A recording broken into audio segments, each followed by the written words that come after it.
السلام عليكم ورحمة الله تعالى وبركاته. أعزائي المشاهدين في كل مكان، كما قلنا وكما وعدناكم بأن هذا اليوم هو يوم فاتح ماي، يوم اللي كتخرج فيه كل الشعوب المقهورة والمظلومة من أجل الاحتجاج على الوضعية الاجتماعية. فإحنا بدورنا في هذا الوطن الحبيب نخرج ونحتج عن هذه المعيشة الضنكاء، ونرفض الأسعار المرتفعة في كل المواد، ونطالب بالعدالة الاجتماعية في كل شيء.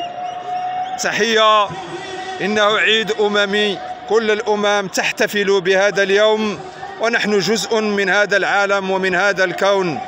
نرفض سياسة الحكومة الممنهجة تجاه المواطنين وتجاه المجتمع، ونطالب بقانون من أين لك هذا